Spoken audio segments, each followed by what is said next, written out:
Well, that's a lot of stress being put on a system for an individual person. And it sounds like all of that is within that sphere of operations. How do you see operations actually affecting value, Steve?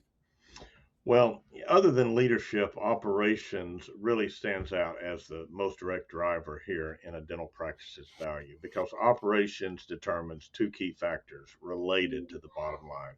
Number one, how consistently and how efficiently production turns into collections.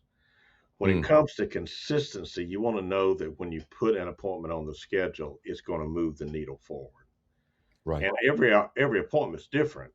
It'd be crazy to think that you could schedule a patient and just kind of in a shot in the dark kind of thing. We're going to put them on the schedule and see if it sticks. Well, that would be crazy. Um, but a process says I'm going to put a patient on the schedule, and out of this 1 hour, 90-minute time slot, I am going to get a certain amount of production. I know this is going to happen. That's going to be a little up and down, but I can depend on. I put a patient on the schedule, I get production, I get paid. That's a process. So Right. when a patient phones your practice for an appointment, uh, there's some kind of almost like machinery that needs to kick in, some operations that need to happen like a, a well-oiled machine, let's call it. Hmm. Hmm. And if any of those steps go awry more than once, it needs to be addressed so that it doesn't happen again. So it doesn't become an impediment, a kink in the workflow.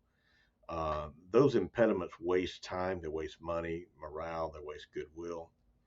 And Right. so Right. operations need to move smoothly and efficiently, and kinks need to be dealt with. Okay. So here's an example I love to give, and it kind of rings true with everybody. Imagine that you or I are just average consumers. We know nothing about dentistry. Okay. And we're standing across the street from two dental practices.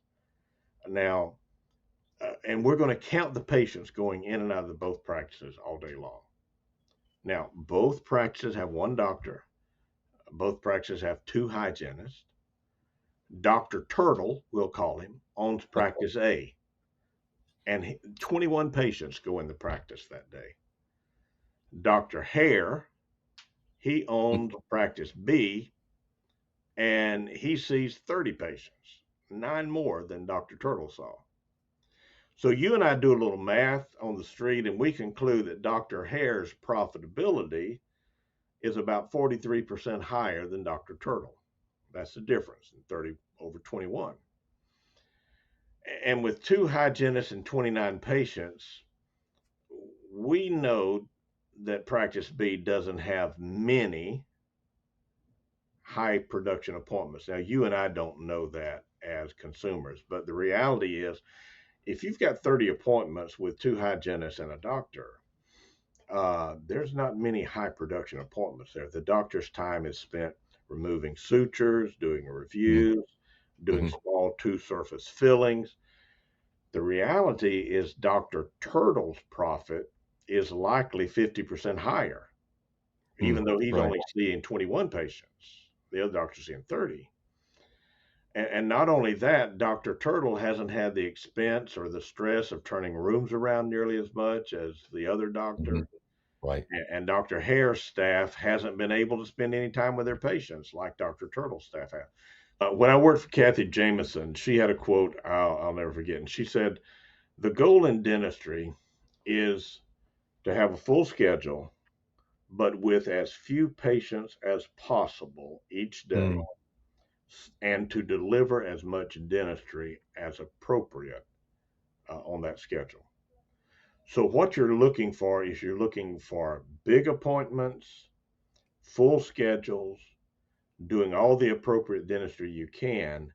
That is a system that translates into profit. And and operations is king there. It rules.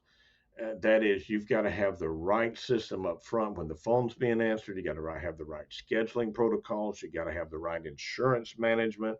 got to have the right treatment coordinates. You got to have put all those things together. And so when you do that, the operations begins really to turn that practice into a machine where there's less stress, patients are happier, they get more time with the team members, and it's just better all around for everybody.